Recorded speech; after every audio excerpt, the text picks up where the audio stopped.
E por que usar a metade da capacidade de uma panela de pressão? Como assim, Antonella? Eu não sabia. Pois é, se você olhar lá uma panela, normalmente os tamanhos das panelas são, que eu saiba, porque faz muito tempo que eu não trabalho nessa área, mas eram de 3 litros, 4 litros e meio, 7 litros, 10 litros, 12 litros, 20 litros. Essas de tampa externa são normalmente as utilizadas em restaurantes e na parte hospitalar, de hotelaria, tudo mais, para refeições de mais pessoas.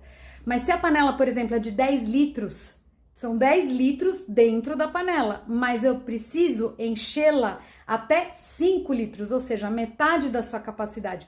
Antonella, como assim é propaganda enganosa? Não é não, porque eu explico por quê. Se a capacidade é de tantos litros dentro, só que eu preciso colocar os alimentos em metade do espaço da panela para poder usar a outra metade para o ar que é evaporado ali, a água que é evaporada, perdão, gerar a pressão que aí vai fazer o pino rodar e aí vai fazer a aceleração do tempo de cozimento para economizar gás, para a gente poder ter um alimento mais saboroso também do que se a gente deixasse no fogão a perder de vista com a tampa aberta. Então, assim, tem uma finalidade. Aí o que a maioria das pessoas faz? Não vou pedir para levantar a mão, até porque eu não consigo ver quem está me ouvindo e vendo agora.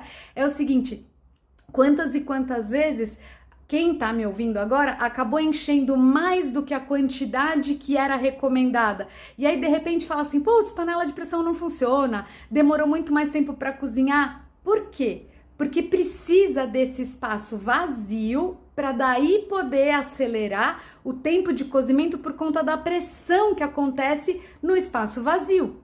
Aí você vai falar, Antonella, o que isso tem a ver com autoconhecimento? Tem tudo a ver, por conta da interdisciplinaridade que eu falei em outro vídeo, que a gente fazer os paralelos entre os aprendizados, e eu confesso que eu jamais imaginei que eu fosse falar depois de, quantos anos? Mais de 23 anos que eu já não trabalho mais nessa área, mas o quanto os conhecimentos vão se sobrepondo e a gente vai fazendo os paralelos entre uma área e a outra.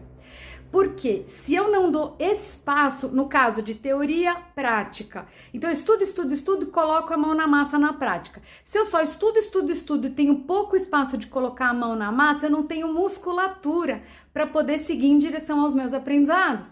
Então, como seria respeitar a quantidade de cada ingrediente para daí ter um melhor resultado nos alimentos, na vida e em tudo que a gente se propõe a fazer? Quantidade do descanso, quantidade do trabalho, quantidade do lazer, quantidade do estudo.